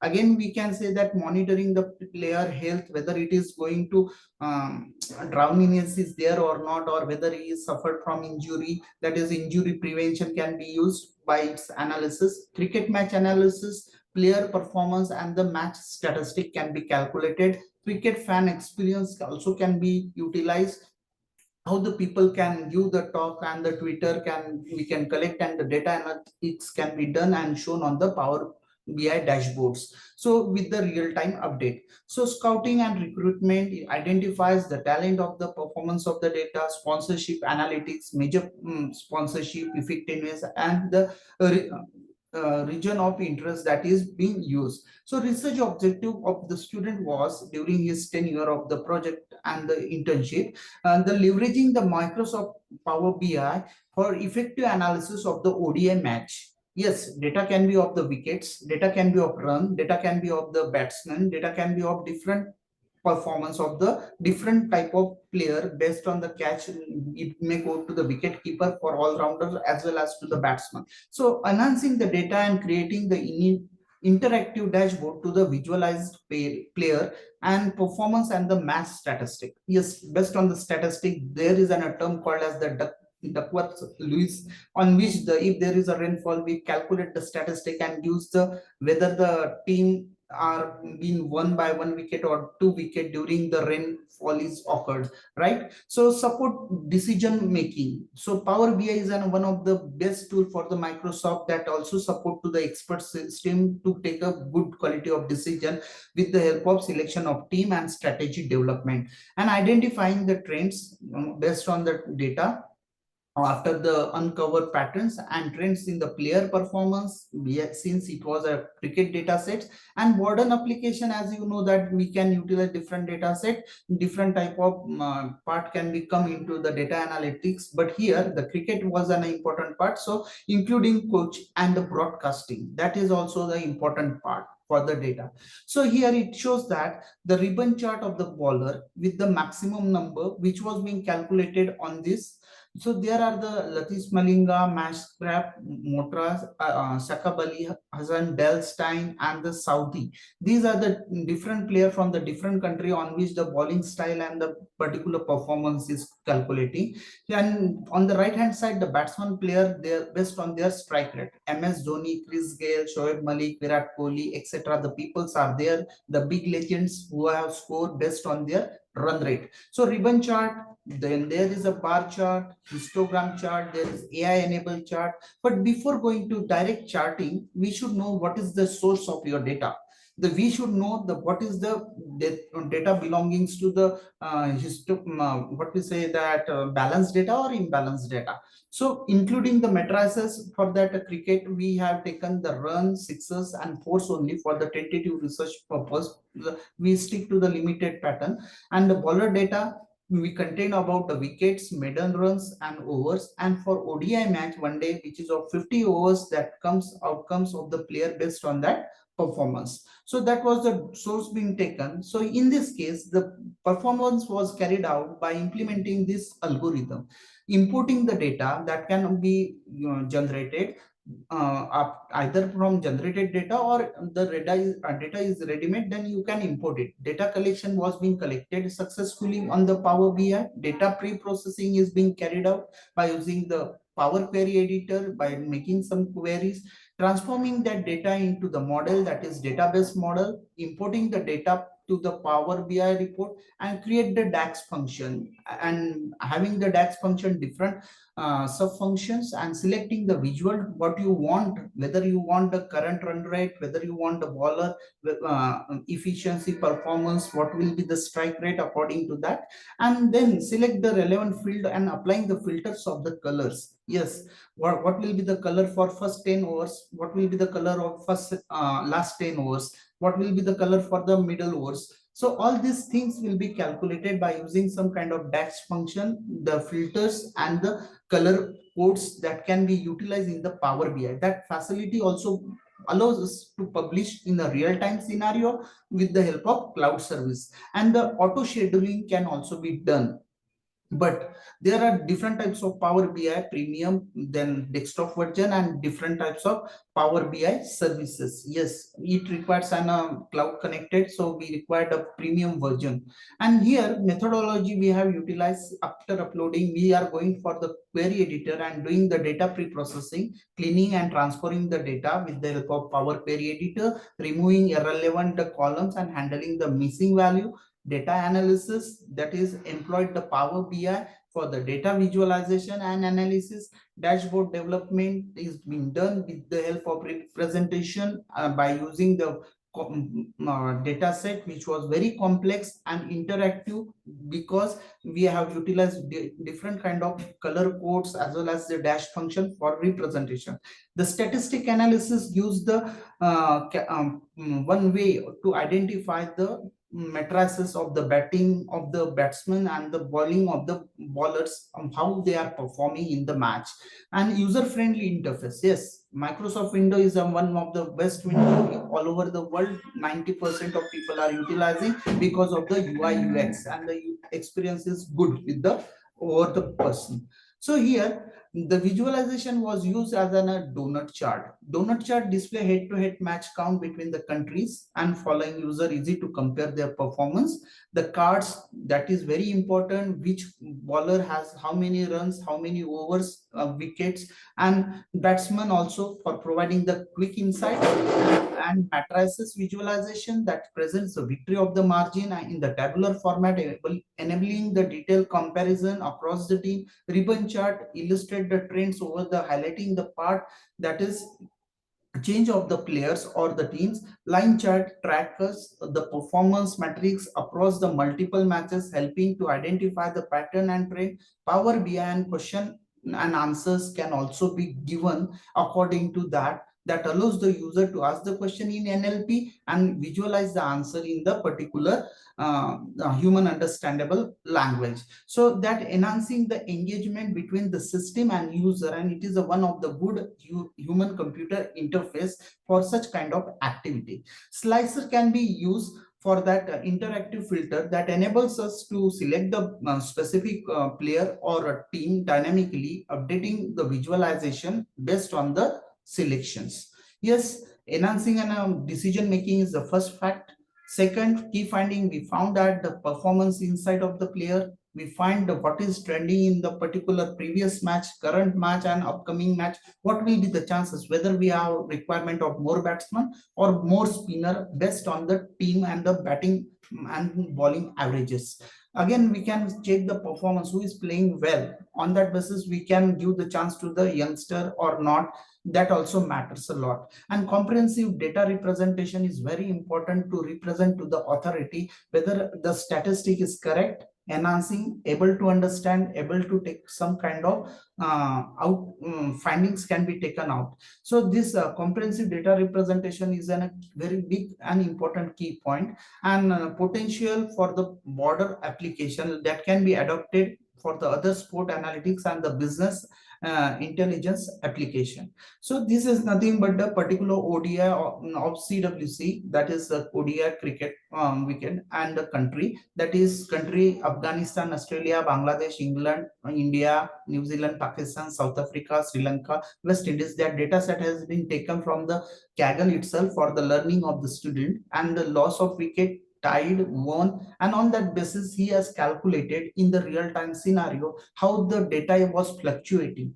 So first chart, that 98 run, that tells about the donut chart, the ODI that is showing the card, and the particular there is an highest score by the batsman. According to that, there is a particular highest score which is showing in the bar, sorry, in the particular, yes, in the line graph, and the histogram is shown about the particular maximum wicket taker from after bowling, right? So this is a very important part. So batsman, Ben stroke, bowler, Dallenstein. So what is the maximum particular score, what is the maximum wicket taken by the bowler, and the maximum score of the batsman is shown in the particular section. So this visualization is very important for the data prediction. So these are the some snippet taken from the dashboards. So the conclusion is that our student is able to do a effective tool utilization like Power BI, Tableau, and transform the cricket data into the actionable insights, inform the decision, supports data-driven strategy for the team selection, simplifies the analysis of the cricket data set, and visualize and enhance in the efficient way for the Olympic statistic as well as for the complex statistic. If the cricket is a part of Olympic, then we can use it there. But here the performance insight also play on a strength of the and the weakness of the player. Also broaden use is the potential application in the other sport, and ongoing needs that highlights the importance of the advanced analytics in the sport. So these things can be utilized in the Olympics too. So the integration with the AI is very big challenge, and still we are in a particular mode in future scope that how the AI will analyze, the machine will analyze whether we should take a decision or not, whether the AI is really working on the real-time data analysis, that is a development and capability to live match, and whether it can be instant insight, expanded data sources, integrated additional data sources as such as the players are coming day by day daily in the IPL and from IPL to ODI. So it should do automatically, And user customization is a very important task that user should get a user interface on their requirement. That is the personalized dashboard is a specific user need, and the cross support application that is very important for the people, which is adapted for the framework analytics in the another sport, leveraging the similar data visualization technique and collaborative tools is an important part for this Power BI. For this case, our student has done lot of things for the industry, but which is not open to the teachers too. So I suggested at least to work on the particular data set of cricket so that you can show, because real-time market analysis on which he was working, but the market data set was not allowed to disclose with the teacher. So that student has done very good work, and he has just changed the data set, and based on that data set he has analysis all the cricket workout. Mm, thank you from my side. If any question is there, you can have a question.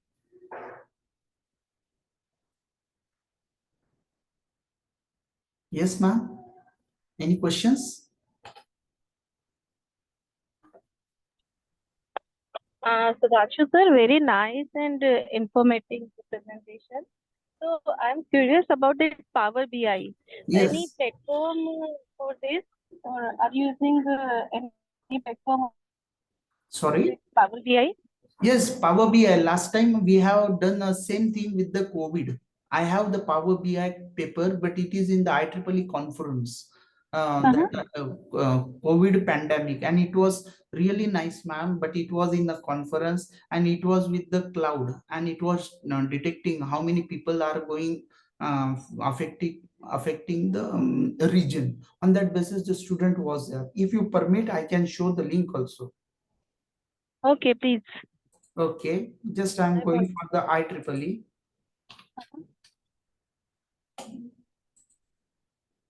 And that was also the second student who has done Govind Giri. Nice. Because these students are coming from the just same background, but they are doing the best one because they are very good in their skills of Power BI, and they are leveraging their part. So just I'm going for the part where there is the Power BI. Yes, COVID care. This one, ma'am. Yes. This was the paper for the COVID-19. Okay. And this was also guided to them with the different part, how to track which region is affected. That was for the COVID-19. Oh, okay. And this is nothing but only by taking the data set. This company was telling that not to disclose the share market data set to him because he is going for the 8th semester internship. So that's why we suggest him to make a just Power prototype. BI itself? Yes, Power BI with the cloud service. He has taken the cloud service of the company, but right now he has a pass out student of us. Oh, thank you. Thank you, ma'am. Any question? That's it from my side. Okay, ma'am. Thank you. Should I stop sharing? Yes, sir. Thank you for the presentation. Thank you, ma'am. Moving on to the last presentation of this session. And we have Manju Bhargavi N with the paper title, Voting Regressor Model for Timely Prediction of Sleep Disturbances Using NHANES Data. Ma'am Manju, are you there? Yes, ma'am, I'm here. Is my screen Ma'am, visible? you can share your screen and start the presentation. All Yes, right. it's visible.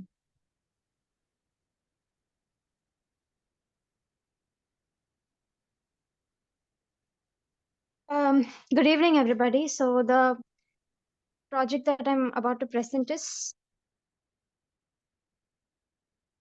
a voting regressor for the timely prediction of sleep disturbances with the help of NANES data.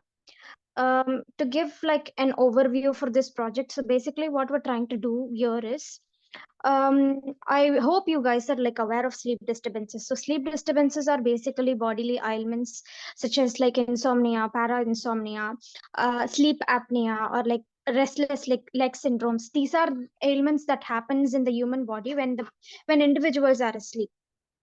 Right. So basically, what we are trying to do here is that, so with the help of machine learning algorithms, we're trying to predict sleep disturbances, their onset and their occurrence in participants. So for this purpose, we have initially tried to use machine learning algorithm, which is like XGBoost, which is a regressor model, to with the help of NAINS dataset. So basically, NAINS dataset is a nutritional examination survey which is conducted on a yearly basis on the US population. So, in this survey, ultimately tries to collect patient information such as their body measures, their cardiovascular status, their kidney function status, their mental health status, or diabetic status. These kind of informations are collected on the general population with an age range of 18 to 80. So this data set can be utilized to perform analysis and to like you different kind of research scholars in different areas can use this data set for their own problem statement. So that is what we have tried here. We have used this data set to understand which are the factors, which are the bodily ailments that have most correlation with sleep disturbance. And you, after collecting this data, we are trying to perform different machine learning algorithms and predict sleep disturbance altogether. So our objective is to get a comprehensive understanding of the multifaceted factors that contribute to sleep disturbance. So which include chronic conditions like diabetes, obesity, mental disorders, respiratory disorders, kidney dysfunction, and cardiovascular conditions. So utilize feature selection techniques to extract those features, those independent variables that are most highly correlated with sleep disturbance, which in turn we are going to utilize to build a predictive model. So, and then finally is to predict the presence as well as the onset of sleep disturbance in individuals and provide suggestive recommendations. So this is the system architecture. So basically we start off with collecting the data and then we pre-process the data. So since this data is collected from like a public repository, it is in the format that is suitable for them. For like machine learning purposes, we have to pre-process it and we have to convert it into like a usable format. And then post pre-processing, we perform exploratory analysis, which is mathematical analysis, where we are visualizing with the help of plots. We are using Python to like visualize the data, as well as we are performing statistical analysis on the counts of the patients and the spread of the data. So finally, after the exploratory analysis, we arrive at 16 independent variables that are highly correlated with sleep disturbance. And we move on with the predictor model, and then post which we do the performance evaluation. So these are the modules as it was shown in the system architecture. So finally, after we build the predictive model, it is just converted into a web application. So the web application, if hosted publicly, can be utilized by the general population for their own, it could be just a sleep health checkup website. So this is how the data also flows. So we collect the data from the NAINS website, which is like raw, and then we pre-process it. Post exploratory analysis, we get features and we feed it into the ML model.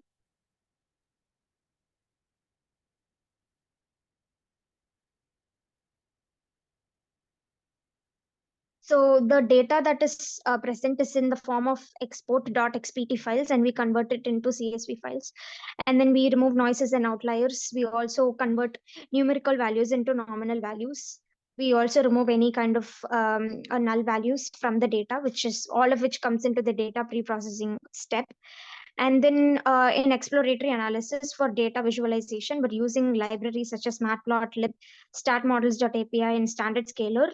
And we are using different plotting mechanisms like scatter plot and heat maps to plot various features Like we try to plot diabetes with sleep disturbance, we plot cholesterol with sleep disturbance, and we plot age with sleep disturbance. We find which the names data set has like a wide range of parameters. It has numerous features, but we have to find out which are those features that are having more correlation.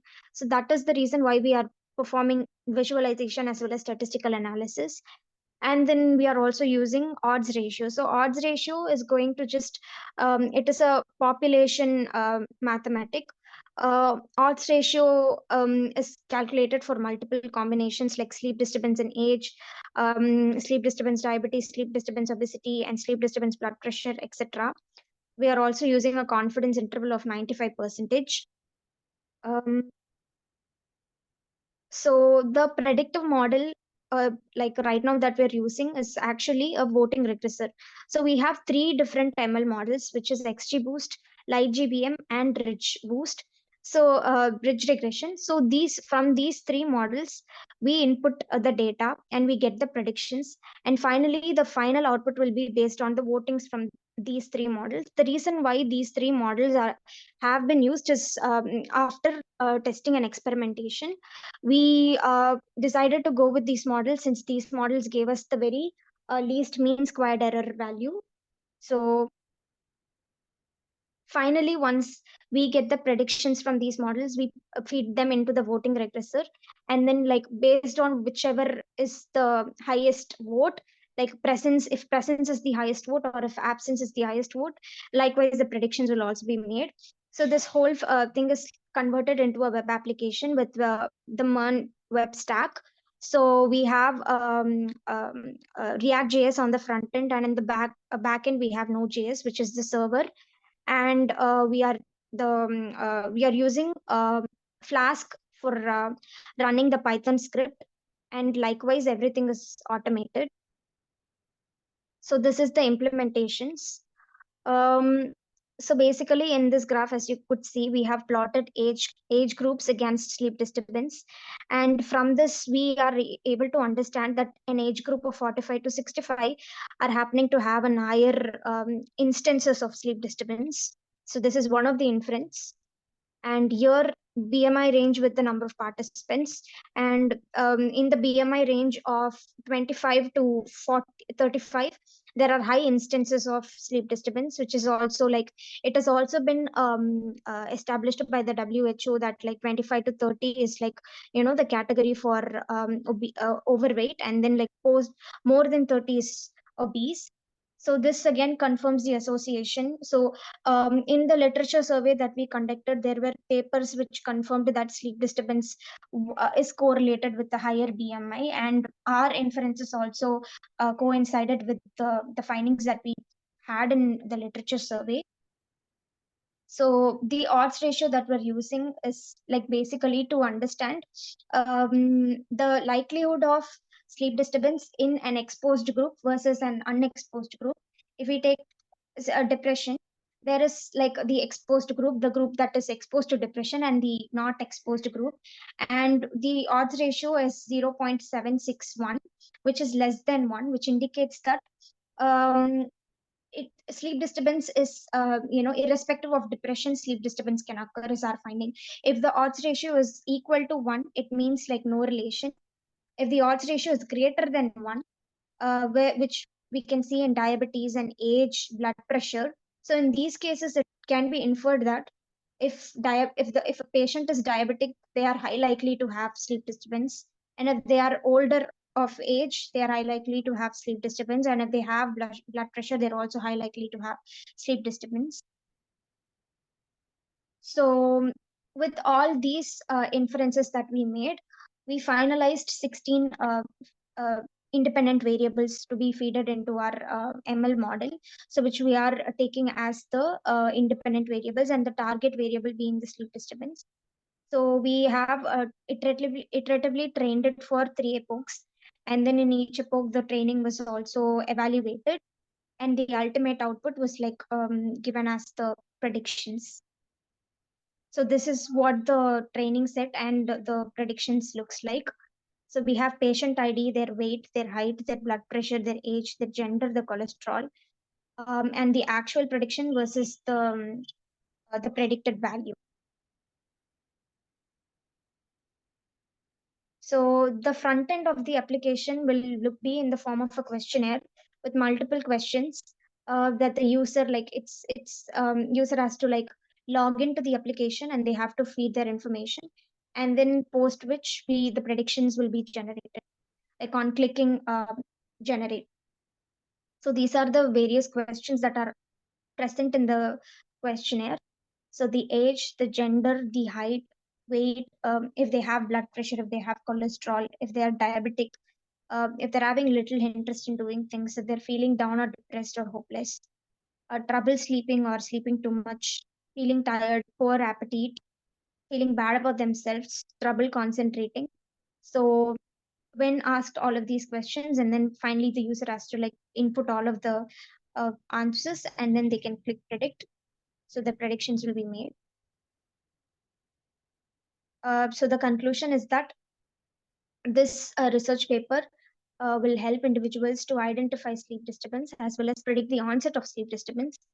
And once post which, this web application can be extended with making recommendations or suggestions to improve their lifestyle choices and health related habits. These are the references. That's it from my side.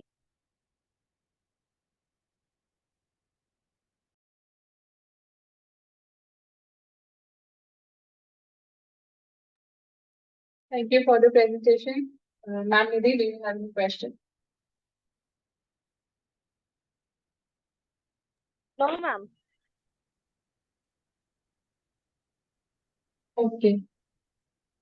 So with that, we have completed all our presentations for this session. And now I sincerely thank all the participants and authors for their excellent presentation and contribution in this session, and all our participants for being a part of this international conference. I hope this session was informative enough for you all.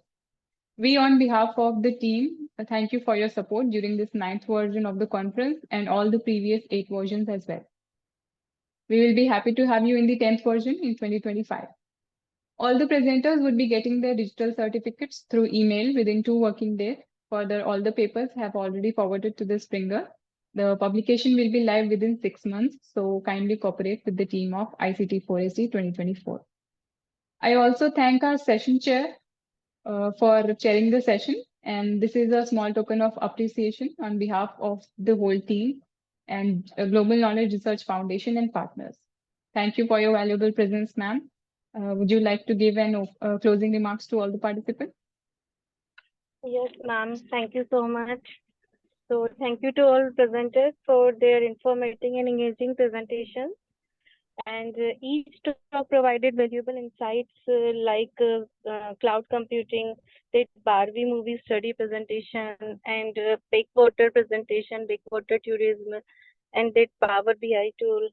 And also we have covered a wide range of topics today from ICT and sustainable development, which has certainly sparked some interesting discussions. And I would also like to take a moment to thank conference organizer and Anisha, ma'am. Thank you, ma'am. And thank you all the presenters. Thank you so Thank you, much, ma'am. ma'am, for your kind words. And at the end, I'll just request you all to please switch on your cameras for a quick snapshot of this virtual conference.